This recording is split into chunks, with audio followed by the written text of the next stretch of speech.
وہ جیسے ہی ٹیلے پر موجود کتوں کی جانب دیکھتے ہیں، وہ سارے کتے غراتے ہوئے واپس بھاگنے لگتے ہیں۔ اتنی دیر میں میری آنکھ کھل گئی۔ میں نے اپنی بیوی کی ساری باتیں بہت توجہ سے سنی اور اسے حوصلہ دیا کہ اللہ پاک بہتر حفاظت کرنے والا ہے۔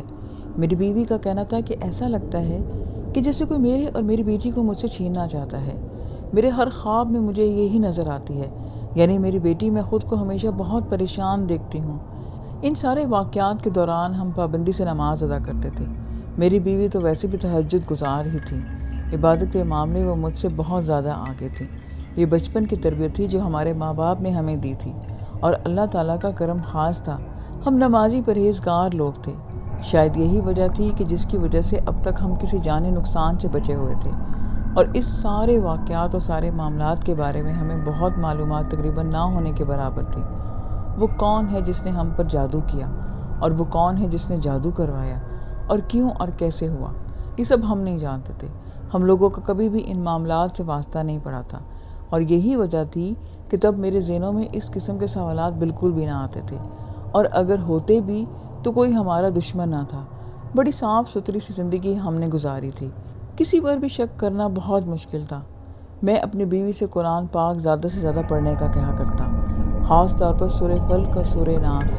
میری بیوی کا کہنا تھا کہ یہ دونوں صورتیں کثرت سے وہ پڑھتی ہے، بس اب تک بچنے کی یہی ایک وجہ تھی ہمارے پاس۔ اس دن ہم نے سارے گھر کو پانی سے دھویا، خوشبو کا بہت زیادہ اہتمام کیا، اور کافی دیر تک گھر میں پڑھائی وغیرہ بھی ہم نے کی۔ میری بیوی نے پانی دم کیا جو ہم سب نے تھوڑا تھوڑا پیا، اور باقی پانی جو بچا وہ میری بیوی نے سارے گھر کے کونوں کونوں میں تھوڑا تھوڑا کر کے چھڑک دیا۔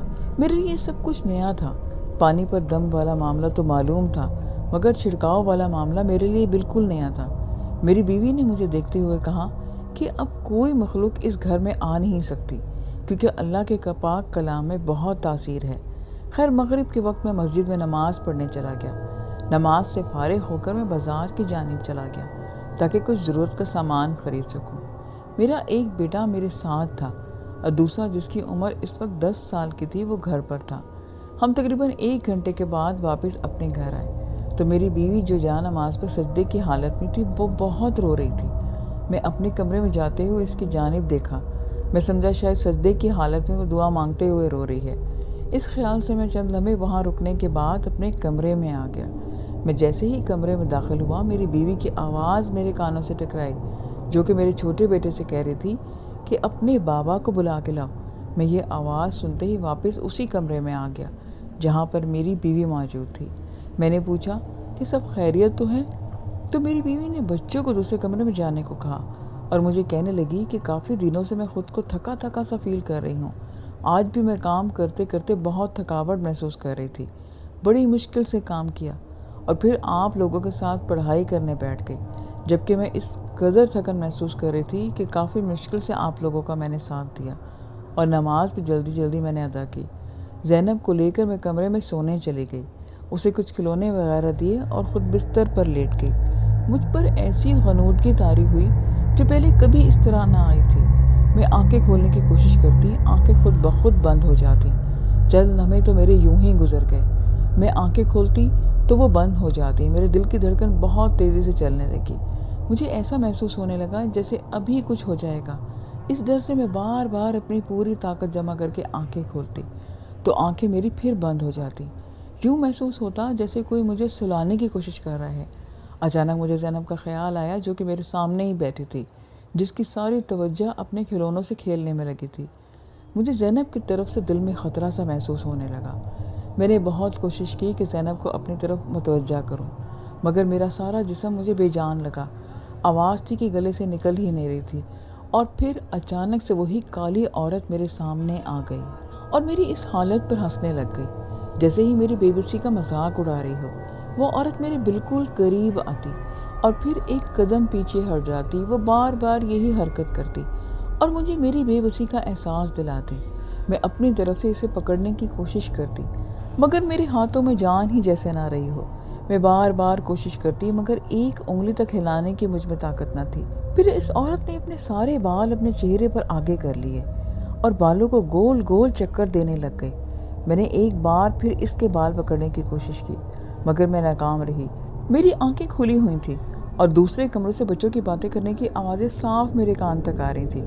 میں بس حرکت نہیں کر پا رہی تھی اور سمجھ رہی تھی کہ پھر وہ عورت زینب کو پاس جا کر کھڑی ہو گئی اور مجھے دیکھ کر مسکراتے ہوئے زینب کی طرف اشارہ کرنے لگی اور ساتھ ساتھ ہنستی جاتی۔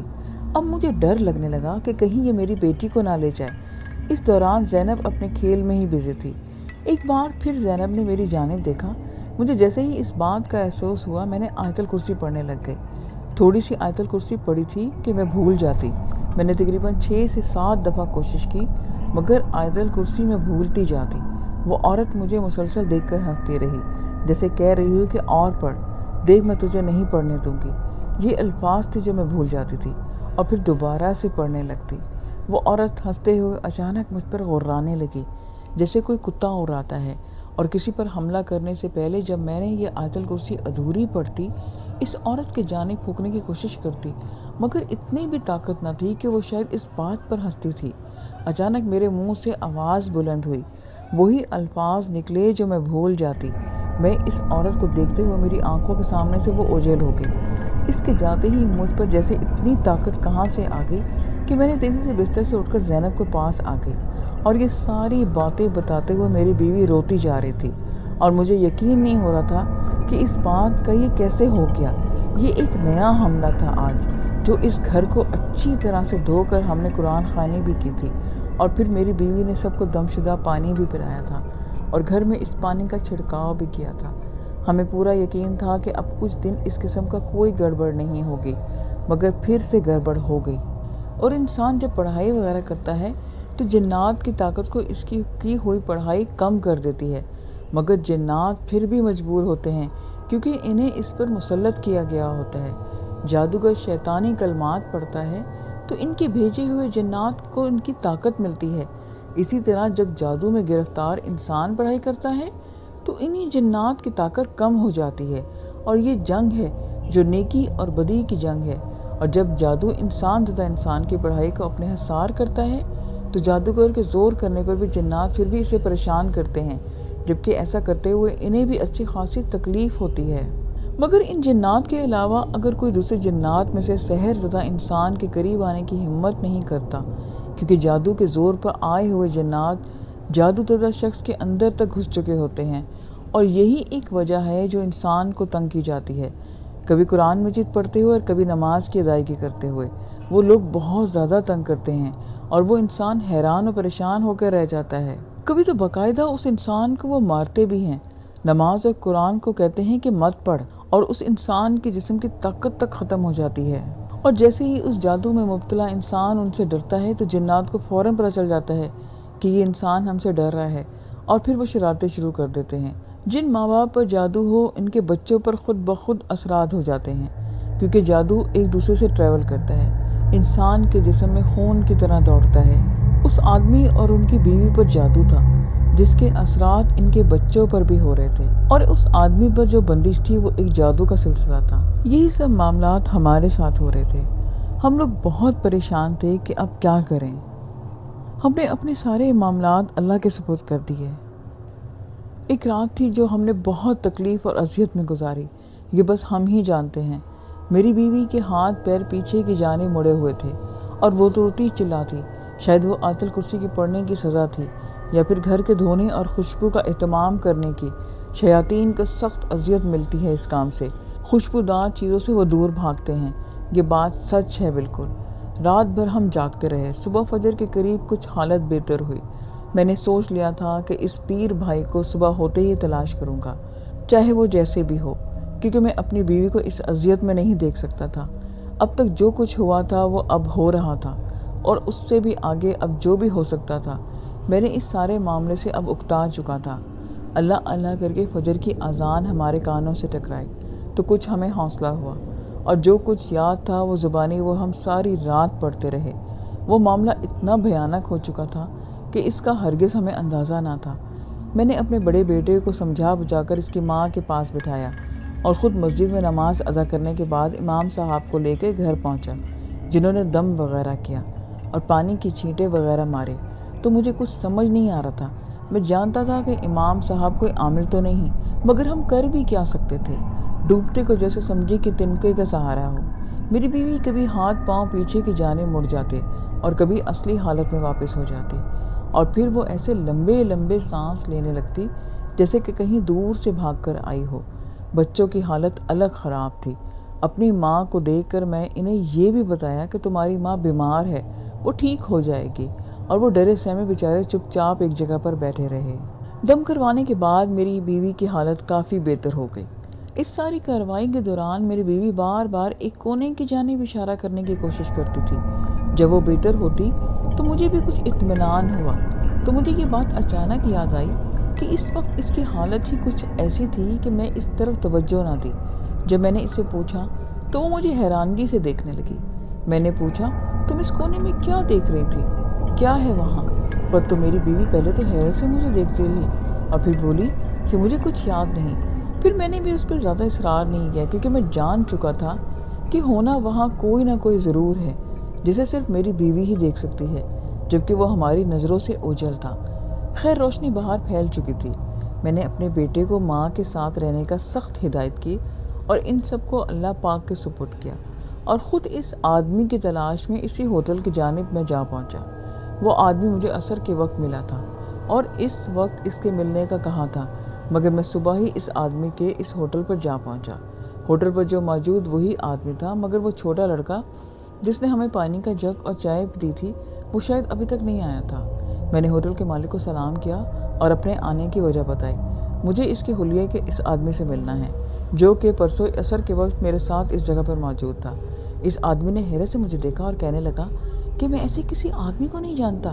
اب حیران ہونے کی بڑی باری میری تھی۔ میں نے ہوٹل کے مالک سے کہا کہ ہم 2 لوگ تھے اور اس کونے والی میز پہ بیٹھے ہوئے تھے، اور اس طرح کا شکل کا آدمی میرے ساتھ بیٹھا تھا۔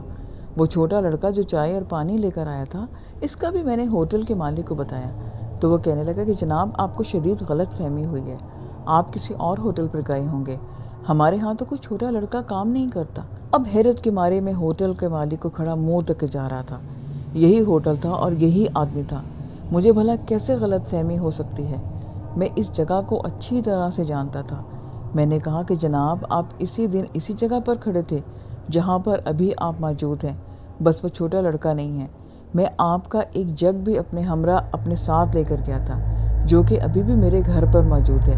میں آپ کہہ رہے ہیں تو آپ کے اس آدمی اور اس لڑکے کو نہیں جانتے، اور وہ لڑکا یہاں کام ہی نہیں کرتا؟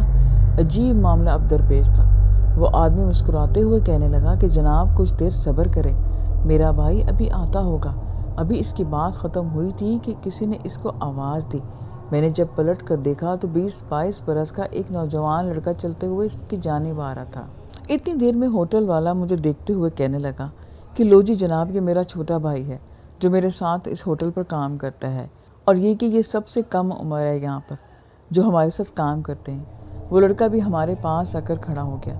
میں نے کہا کہ نہیں جناب، یہ وہ لڑکا نہیں ہے، آپ مذاق چھوڑیے اور مجھے اس آدمی سے جو یہاں میرے ساتھ تھا اس کا پتہ بتا دیں، آپ کی بڑی مہربانی ہوگی مجھ پر۔ یہ بات سن کر ہوٹل والے نے کہا کہ ہمارے پاس اتنا فالتو وقت نہیں ہے، ہم مذاق نہیں کرتے پھرتے، آپ سے ایک دفعہ کہہ تو دیا ہے کہ میں ایسے کسی آدمی کو نہیں جانتا، اور نہ ہی یہاں پر کوئی چھوٹا بچہ کام کرتا ہے۔ مگر آپ کو شاید میری بات سمجھ نہیں آئی۔ ہوٹل والے کا لہجہ اب خراب ہو چکا تھا۔ میں بھی مزید اس سے بحث کرنا مجھے صحیح نہیں لگ رہا تھا اور میں واپس چلا آیا۔ میں حیران تھا کہ مجھے یقین تھا کہ ہوٹل والا سراسر جھوٹ بول رہا ہے۔ اب سوائے عصر کے وقت تک کا انتظار کرنے کے میرے پاس کوئی چارہ نہ تھا۔ میں جلدی اپنے گھر پہنچا، ایک نظر بیوی بچوں پر ڈال کر اطمینان کیا اور ساتھ ہی میں چھت پر چلا گیا تاکہ وہ پانی والا جگ بھی عصر کے وقت اپنے ساتھ لے کے جاؤں۔ مگر تب میری حیرت کی انتہا نہ رہی جب میں نے دیکھا تو وہ جگ وہاں اپنی جگہ پر موجود ہی نہ تھا، جبکہ میرے سوا کوئی اور چھت پر آیا بھی نہ تھا۔ میں نے ادھر ادھر اچھی طرح جائزہ لیا مگر جگ کہیں پر نہ ملا۔ پھر یہ سوچ کر دل کو تسلی دی شاید کہ کوئی اوپر آیا ہو اور مجھے معلوم نہ ہوا ہو، تو میں نیچے جا کر پتہ کر لیتا ہوں۔ جب میں نیچے آیا تو باری باری سب سے پوچھا، سبھی نے انکار کر دیا۔ میں جانتا تھا کہ بچوں میں سے کوئی بھی چھت پر نہیں گیا ہوگا، اور رہی میری بیوی کی بات تو وہ تو ویسے بھی چھت پر نہیں جاتی تھی، مگر پھر بھی میں نے سارے گھر میں تلاش کیا۔ مگر خدا جانتا ہے کہ پانی والا جگ کہاں گیا۔ اب میرے ذہن میں ہوٹل والے کی کہی ہوئی باتیں دوبارہ آ رہی تھیں۔ یا خدا، یہ کیا ماجرا ہے؟ ہوٹل والا اس پیر بھائی اور لڑکے کا انکار کر چکا ہے اور گھر سے وہ جگ بھی غائب تھا۔ میں پرسوں اسی ہوٹل میں اپنے ساتھ اسے لے کر آیا تھا، تب مجھے تعجب ضرور ہوا تھا کہ جگ ساتھ لانے پر ہوٹل والا خاموش کیوں تھا۔ میں نے یہی سمجھا کہ شاید پیر بھائی کو وہ پہلے سے جانتا ہے، اس لیے اس نے کوئی اعتراض بھی نہ کیا۔ شاید سوچا ہو کہ وہ واپس کر دے گا۔ مگر عجیب تھا، کئی قسم کے سوال میرے دماغ میں آنے لگے، مگر ان سارے سوالوں کے جواب ڈھونڈنے میں ناکام رہا۔ اب ان سوالوں کا جواب تو وہی دے سکتا تھا جس کی مجھے تلاش تھی۔ گھر سے پانی کا جگ بھی غائب تھا۔ ہوٹل والا بھی مکر گیا تھا کہ وہ ایسے کسی لڑکے اور آدمی کو نہیں جانتا۔ حیرت کی بات یہ تھی کہ اب دل میں طرح کے مجھے خیال آ رہے تھے۔ ایک وہ آدمی ہی تھا جو مجھے اس راز سے پردہ اٹھا سکتا تھا، مگر وہ بھی عصر کے بعد اس جگہ پر آنے کا وعدہ کر کے گیا تھا۔ اس دوران میرے بھائی نے مجھے کراچی سے فون کیا، جو کہ اپنے بیوی بچوں کے ساتھ کراچی میں رہتا تھا۔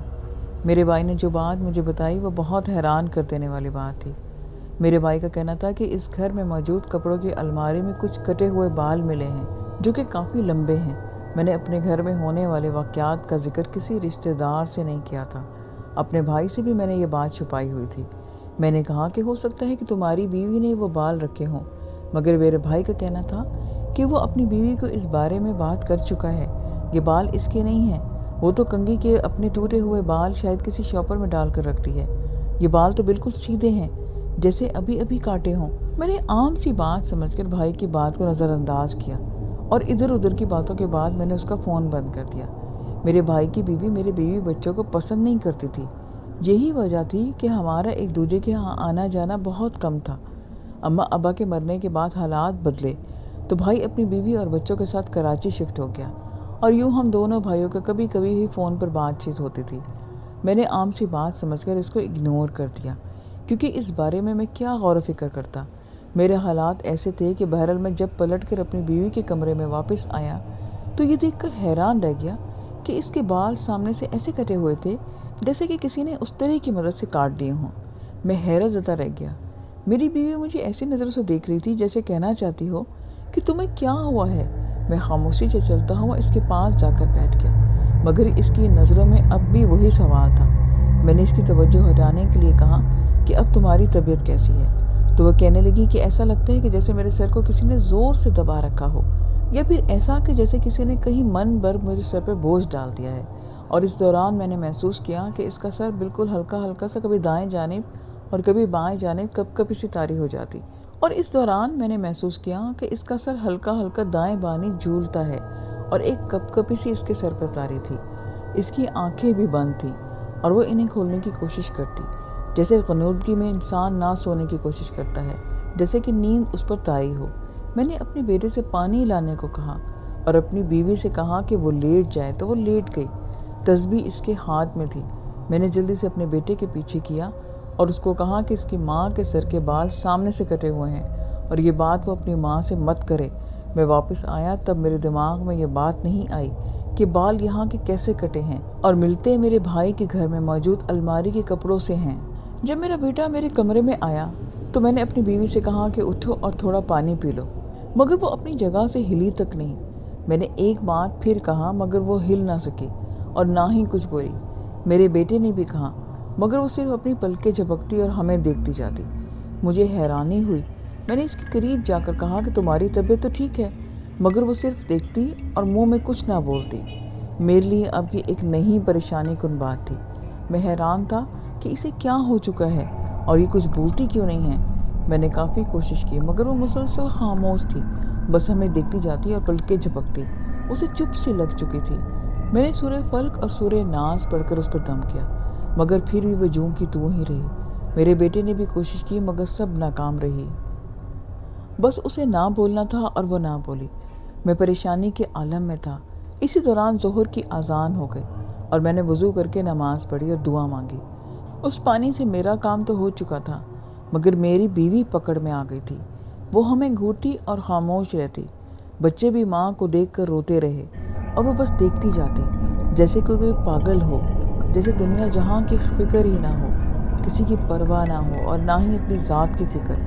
ہنستا بستا میرا گھر تھا اور بچوں کی آوازیں اب کہیں گم ہو کر رہ گئی تھیں۔ میں دعا مانگتے ہوئے اپنے دل کا سارا بوجھ اتار پھینکا۔ ایک غبار تھا جو میرے اندر، وہ باہر نکل کر آ گیا۔ میں نے بچے کو کچھ کھانے کو دیا، جو تھا گھر میں میں نے ان کو دے دیا۔ اس کے بعد میں نے اپنی بیوی سے دوبارہ بات کرنے کی کوشش کی، مگر وہ نہ جانے کون سی دنیا میں کھوئی ہوئی تھی۔ ایسا لگتا تھا کہ جیسے اسے مجھے سنائی ہی نہیں دے رہا، اس کا دماغ بالکل خالی ہو اور وہ ذہنی طور پر یہاں موجود ہی نہ ہو۔ اب میرے پاس آخری امید بس وہ آدمی تھا جس کو میں نے عصر کے وقت ملنے کو کہا تھا۔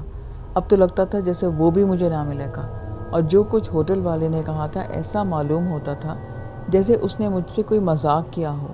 میں انہی سوچوں میں اپنی گم تھا صبح سے کہ اچانک سے مجھے خیال آیا کہ عصر کا وقت بھی ہونے والا ہے، کیوں نہ میں اس آدمی کو جا کر دیکھوں، ہو سکتا ہے کہ وہ میرا انتظار میں وہاں پر آیا ہو۔ یہ خیال آتے ہی میں جلدی سے اٹھ کھڑا ہوا۔ میں جیسے ہی کھڑا ہوا، باہر گھر کے داخلی دروازے پر زوردار قسم کی دستک ہوئی۔ میں نے جلدی سے دروازے کی جانب گیا۔ میں نے جیسے ہی دروازہ کھولا، یہ دیکھ کر میں حیران رہ گیا۔ وہ آدمی میرے سامنے کھڑا ہنس رہا تھا۔ یہ دیکھ کر مجھے اور بھی حیرت ہوئی۔ اس کے ہاتھ میں وہی پانی والا جگ تھا۔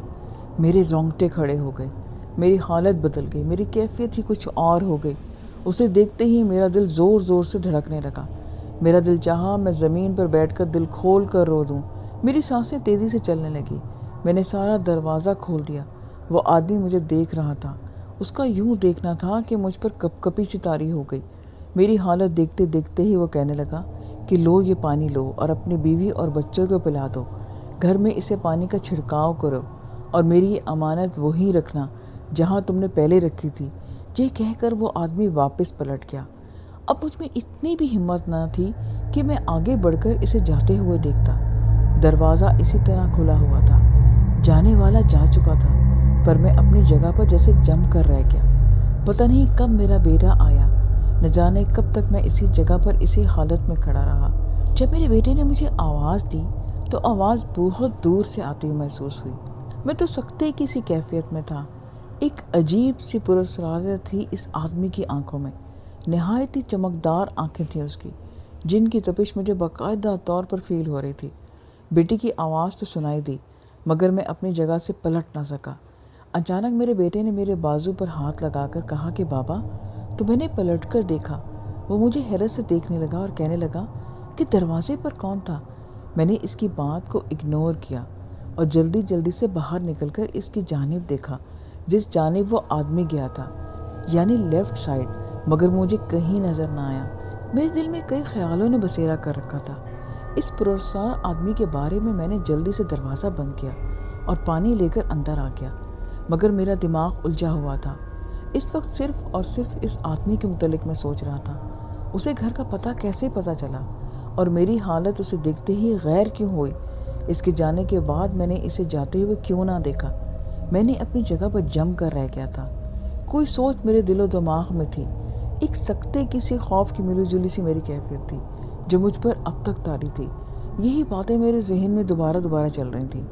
میں نے پانی اپنی بیوی کے منہ میں چمچ کی مدد سے ڈالا اور اس کے چہرے پر چھینٹے بھی مارے اور بچوں کو بھی پانی پلایا اور چھڑکاؤ کرنے کے بعد خالی جگ اوپر چھت پر وہیں پر رکھ کے آ گیا جہاں رکھنے کا مجھے کہا گیا تھا، اور میں نیچے اتر کر آ گیا۔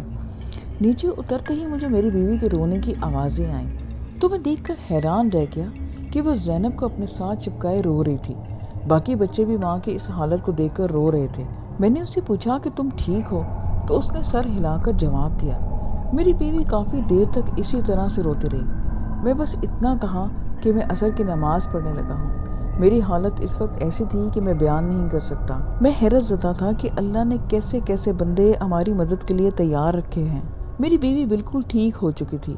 ایسا لگتا تھا کہ جیسے یہ سب ہوا ہی نہ تھا، یہ سب ایک خواب تھا۔ کچھ دنوں کے بعد مجھے خبر ملی کہ میری بھابھی کو شدید قسم کا فالج کا اٹیک ہوا ہے اور وہ ہاسپٹلائز ہے۔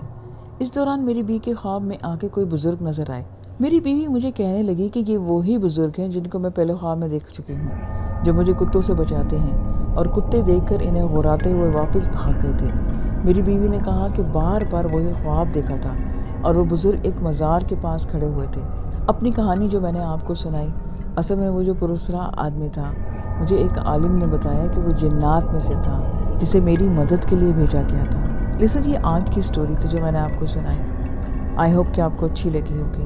پھر نیکسٹ ویڈیو میں نیو اسٹوریز کے ساتھ ملیں گے۔ اپنا خیال رکھیے گا، مجھے اجازت دیجیے، خدا حافظ۔